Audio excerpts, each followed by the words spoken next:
Good morning, my dear students. This is class 4th, subject Science, chapter 3, Adaptation in Animals. This is lecture 1 of chapter 3. My dear students, you might have visited a zoo and seen animals which are not a common sight. In India, we never see polar bears or kangaroos. Do you know why? आप में से बहुत से बच्चे जू देखने गए होंगे। जू में आपने अलग अलग एनिमल्स देखे जो कॉमनली आप नहीं देखते हैं। आपको पता है हर जगह पर हर तरह के एनिमल्स नहीं मिलते। जैसे इंडिया में पोलर बियर और कैंगरूज नहीं मिलते। जानते हैं क्यों? Well, let me explain in this chapter. हम इस चैप्टर में ये देखेंगे। Let's start our chapter.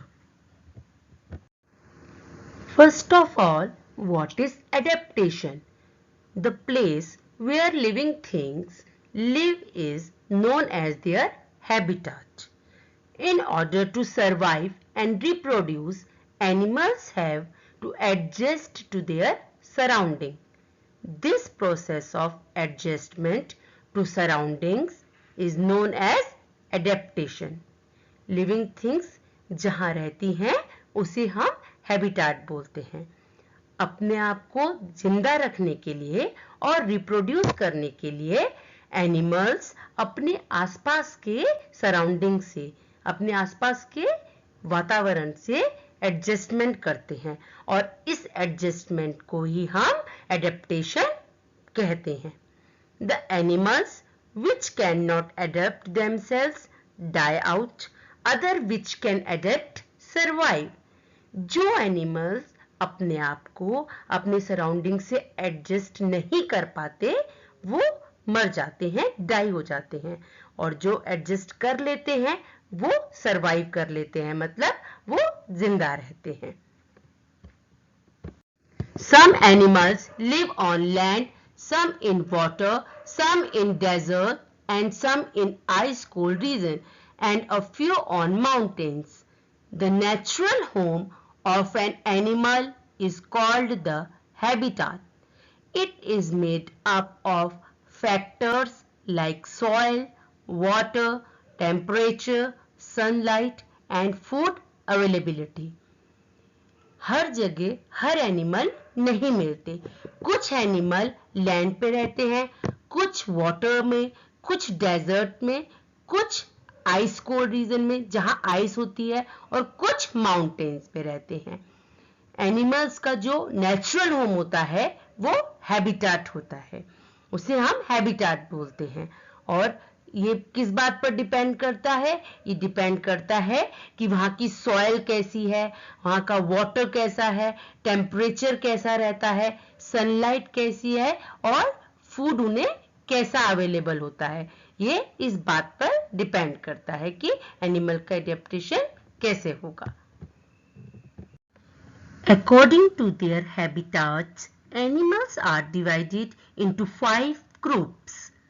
Animals को habitat के according 5 groups में divide किया है। These are terrestrial, aquatic, amphibian, aerial, and arboreal. Let us understand adaptation to environment by studying these groups. Terrestrial animals.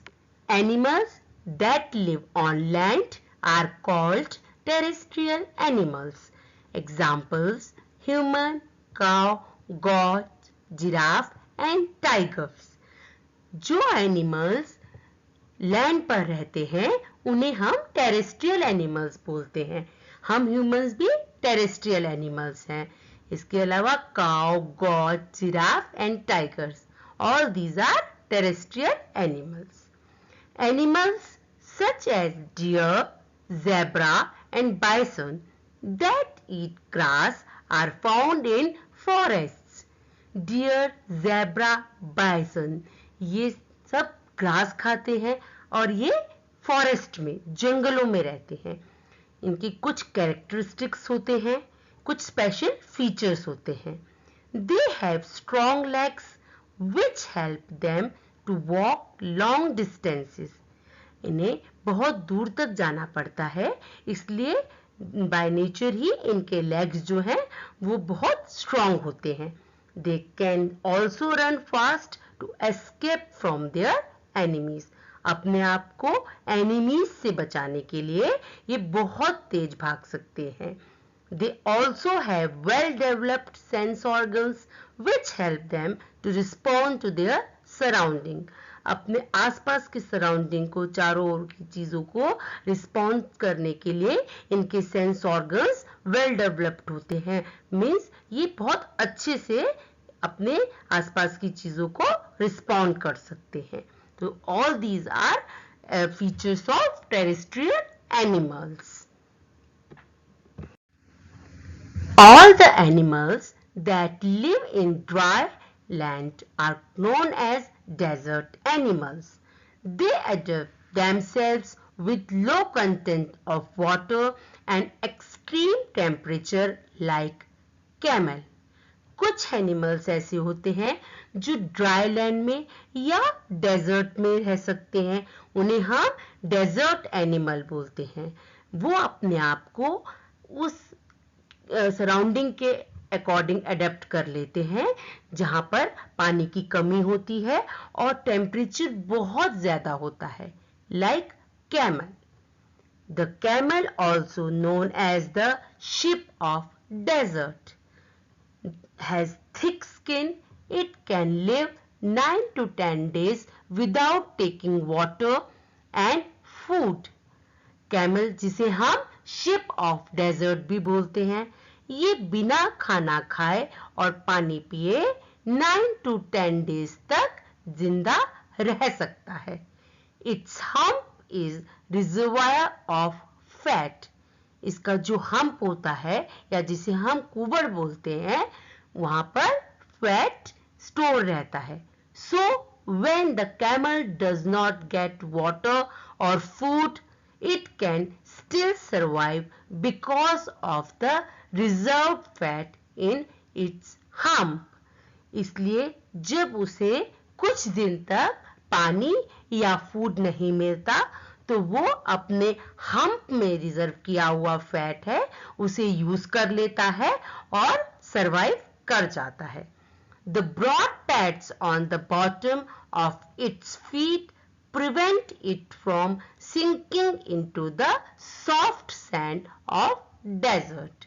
इसके जो फीट होते हैं, पैर जो होते हैं कैमल के, वो बहुत ब्रॉड होते हैं और ब्रॉड पैड वाले होते हैं, इसलिए इसके जो पैर हैं वो रेत में धंसते नहीं हैं और ये आसानी से डेजर्ट में चल सकता है।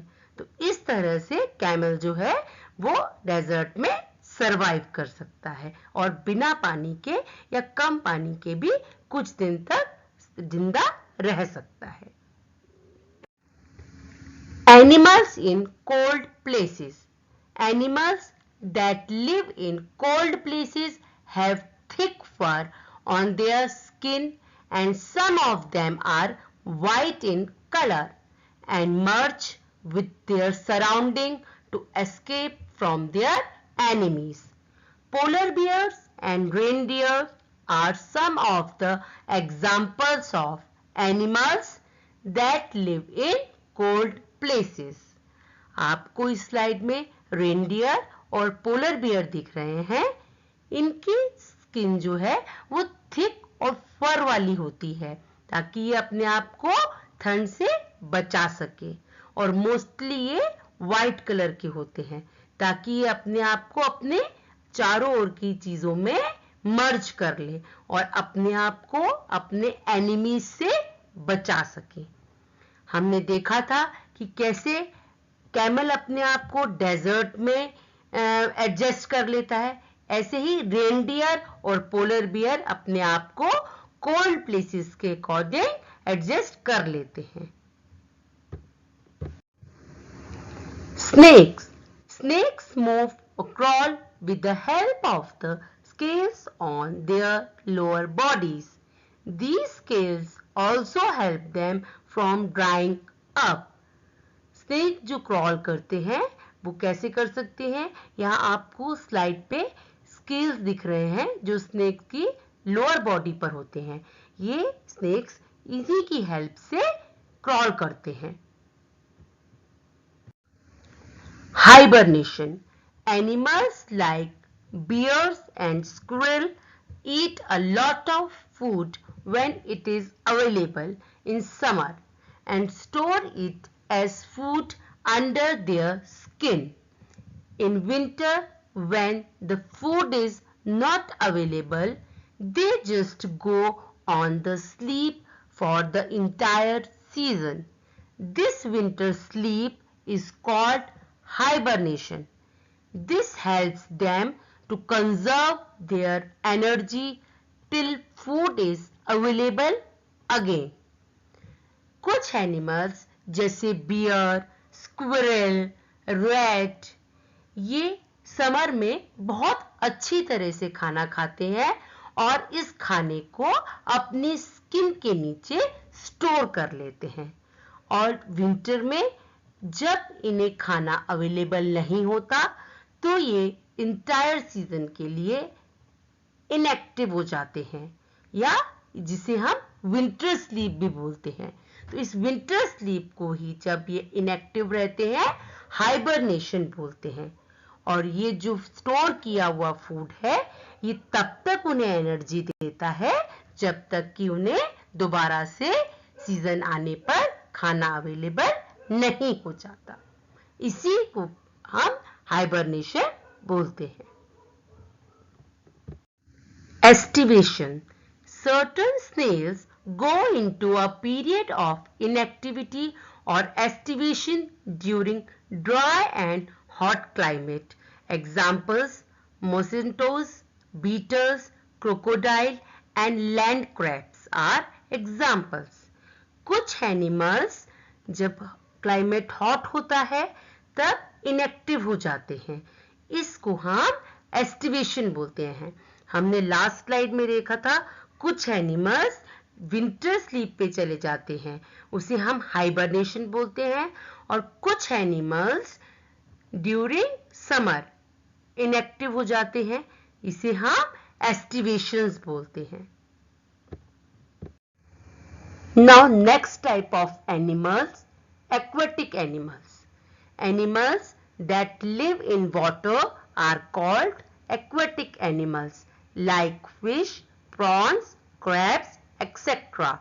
They have special organs to breathe. Fish breathe through gills. Animals जो पानी में रहते हैं उन्हें aquatic animals बोलते हैं. ये अपने आप को वाटर के अकॉर्डिंग एडजस्ट करते हैं. फिश, प्रॉन्स, क्रैब्स ये सब एक्वाटिक एनिमल हैं. ये स्पेशल ऑर्गन होते हैं इनके जिससे ये ब्रीथ करते हैं. फिश ब्रीथ करती है थ्रू गिल्स. इस स्लाइड में आपको फिश के गिल्स दिख रहे हैं जिसके थ्रू वो ब्रीदिंग करती है. और वो ऑक्सीजन कहाँ से लेती है? वो पानी में जो डिसॉल्व ऑक्सीजन होती है उसे लेती है. और ये पानी में ऑक्सीजन कहाँ से आती है? ये हमने पढ़ा था जो एक्वाटिक प्लांट्स ऑक्सीजन रिलीज करते हैं वो ऑक्सीजन वाटर में डिसॉल्व हो जाती है और उस डिसॉल्व ऑक्सीजन को एक्वाटिक एनिमल्स इनहेल करते हैं. Fish move with the help of their fins. Fish अपने फिन्स की हेल्प से मूव करती है. And turtles move with paddle like feet. और ये टर्टल होते हैं जो कछुए होते हैं ये इनके पैडल लाइक इनके फीट जो होते हैं वो पैडल की तरह होते हैं. इसकी हेल्प से ये स्विम कर सकते हैं. Aquatic animals. Whales and dolphins do not have gills but have lungs to breathe. So they come up to the water surface to take oxygen through their lungs. Whales और dolphins, इनके gills नहीं होते, इनके lungs होते हैं जिनसे ये breathe करती हैं, इसीलिए ये सरफेस पर ऑक्सीजन के लिए बार बार आती हैं ताकि ब्रीदिंग कर सके. Most aquatic animals have limbs that are suitable for swimming. Mostly aquatic animals limbs की हेल्प से स्विमिंग कर सकते हैं. Birds like ducks have webbed feet which help them to swim. Birds like cranes, egrets and flamingo have long legs which help them to wade in water. Their beaks help them to catch fish under the water. कुछ birds जैसे duck, इनके webbed feet means इनके जैसे आपको दिख रहे हैं जाल की तरह इनके feet होते हैं ताकि ये इनकी हेल्प से स्विम कर सके वाटर में. और कुछ बर्ड्स जैसे क्रेन्स, इग्रेट्स और फ्लेमिंगो, इनके जो लेग्स होते हैं वो बहुत लंबे होते हैं और इनकी जो बीक होती है वो लंबी होती है ताकि ये आसानी से पानी में फिश को पकड़ सके. So, in today's lecture, we have studied about adaptation for animals. Why adaptation is important for animals? What is mean by adaptation? What is habitat? And types of animals. Today we have learned about terrestrial animals and aquatic animals. On the basis of today's lecture, here is your homework. ये आपका homework है आज का. Define the following terms: adaptation and habitat. आपको adaptation और habitat के बारे में लिखना है. Next is why do some animals go on for winter sleep? कुछ animals winter sleep में क्यों चले जाते हैं? This is your today's homework. Till then, happy learning and take care of yourself.